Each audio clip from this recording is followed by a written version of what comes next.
Hey guys, welcome back to another video. Now today we're going to be going over making a short little calculator.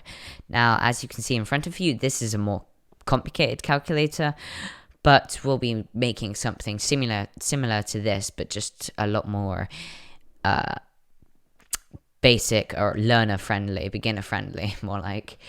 So if I was to run my program right now, you can see it asks me for my first number. I can go 10, let's say.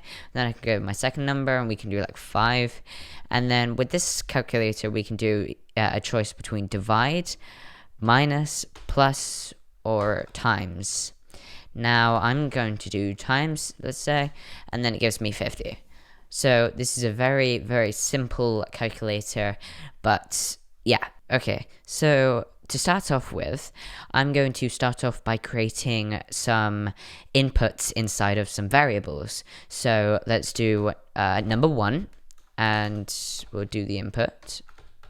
So just like last video, remember? And then we want to do the message inside the input. So I'm not going over this in mad detail because we did in the last one. So then we can put number 1, let's say, like the last one. We'll just put number 1, and then we do colon space for the answer, and then let's do num2.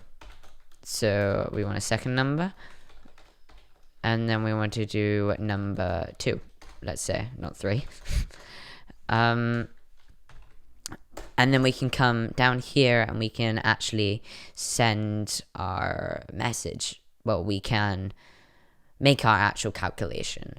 So if we wanted to do a very simple one with numbers in Python, sometimes you'll get an error saying that it doesn't work with a string. So say we were to do this, print, so num1 plus num2. Let's see if this will work. Run this program, number 1, 1, number 2, 2. It gives us 12. So it's just added them together, but not properly. But see these, if we hover over them, they're a string. So sometimes you need to convert that into a number. So different ways of doing that. So what I'm going to actually do is I'm going to do let's do plus as this, and then we can do equal. So we're creating a variable right now, and this variable is going to be let's do so we're going to need to do something called a float.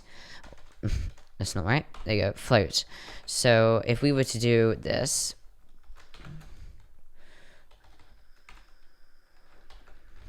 and add num2, if we were to run this program now, you would see nothing would happen because nothing would actually work at the end. But if we were to do plus, print plus, then number 1, number 2, you can see we actually get the right answer this time because it's converted it into a number.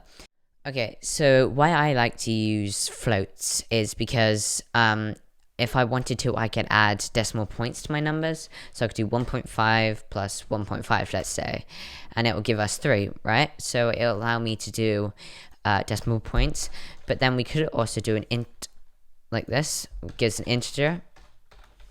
So if I was to run this now, and I did 1.5, 1, it will say it won't work, right, with 1.5, because it needs to be a whole number with an integer. So if I was to do 1 plus 1, it will give us the answer, 2.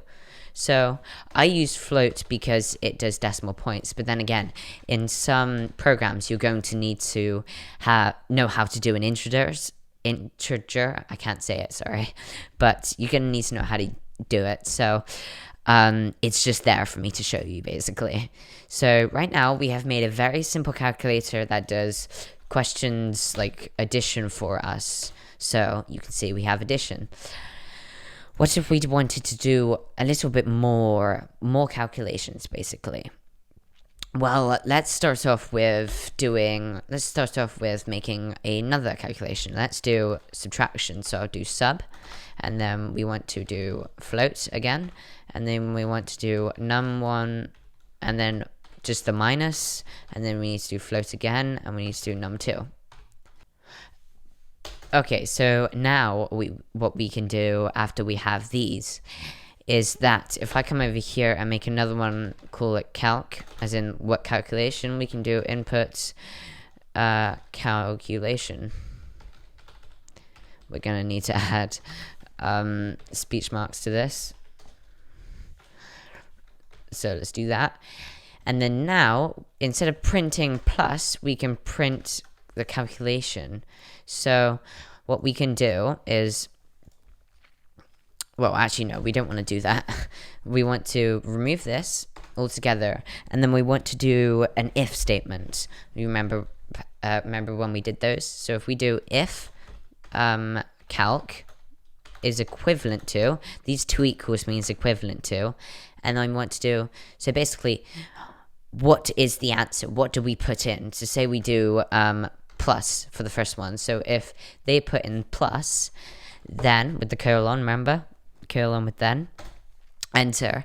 Now we're inside again, and we can do print plus, because then it will run this.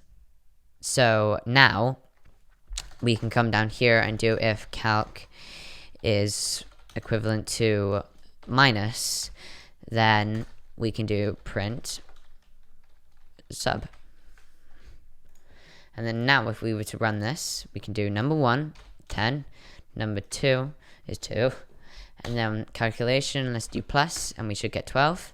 Nice. And if we were to run this again, we do number 1, 10, number 2, 5, calculation minus, we get 5. Cool, right? So now we have two very simple calculations.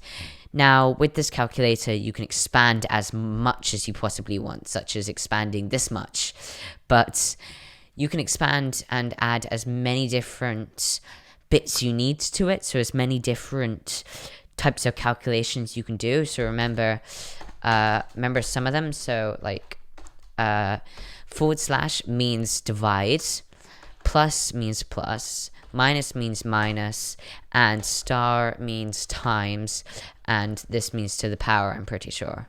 But you just need to know those 4 mainly. So just keep those in mind, and yeah. Send me in the comments how far you take this, how far you move, and how far you expand your calculator. But I hope you guys enjoyed. I hope you guys learned something new, and I will see you guys in the next video. Goodbye.